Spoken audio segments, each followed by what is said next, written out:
ఆంధ్రప్రదేశ్లో వర్షాలు దంచికొడుతున్నాయి. బంగాళాఖాతంలో ఏర్పడిన వాయుగుండం ప్రభావంతో అన్ని జిల్లాల్లో విస్తారంగా వర్షాలు పడుతున్నాయి. భారీ వర్షాలకు విజయవాడలోని మొగల్రాజపురం సున్నపుబట్టి సెంటర్ దగ్గర కొండచర్యలు విరిగిపడ్డాయి. ప్రమాదంలో 4 చనిపోగా పలువురు గాయపడ్డారు.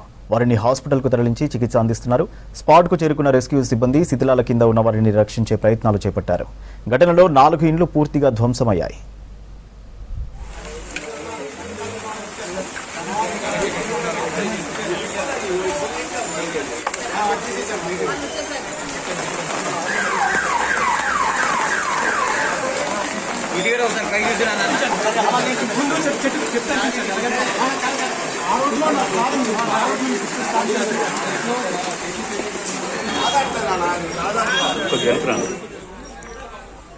గుంటూరు, ఎన్టీఆర్ జిల్లా, కాకినాడ, విశాఖ జిల్లాలో కుండపోత వర్షాలు పడుతున్నాయి.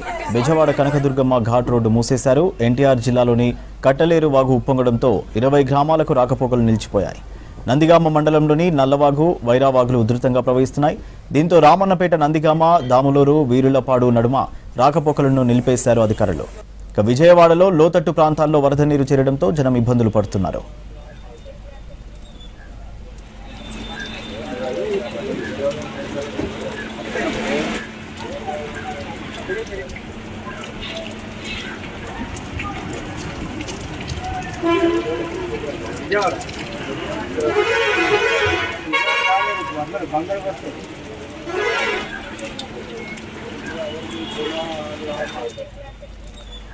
ఇటు వర్షాలతో గుడివాడ బస్టాండ్ నీట మునిగింది. గన్నవరంలోని లోతట్టు ప్రాంతాలు నీట మునిగాయి. గన్నవరం పోలీస్ స్టేషన్ నీట మునిగింది. ఎన్టీఆర్ జిల్లా ఇబ్రహీంపట్నం గంగానమ్మ తల్లి గుడిలోకి భారీగా వరద నీరు చేరింది.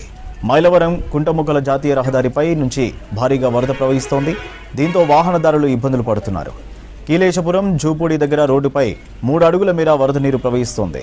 విజయవాడ రైల్వే ట్రాక్ బ్రిడ్జి దగ్గర నీరు నిలవడంతో వాహనాలు వరదలో చిక్కుకున్నాయి. నీరు వాహనాల ఇంజన్లలోకి వెళ్లడంతో మొరాయిస్తున్నాయి.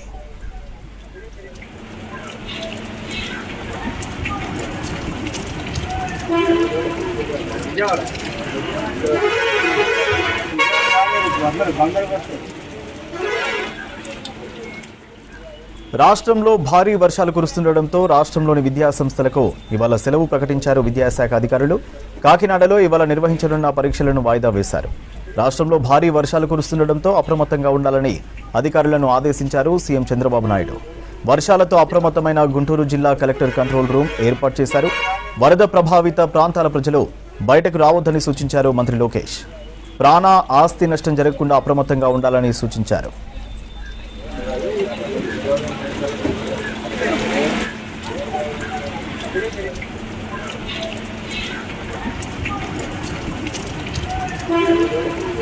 Yeah.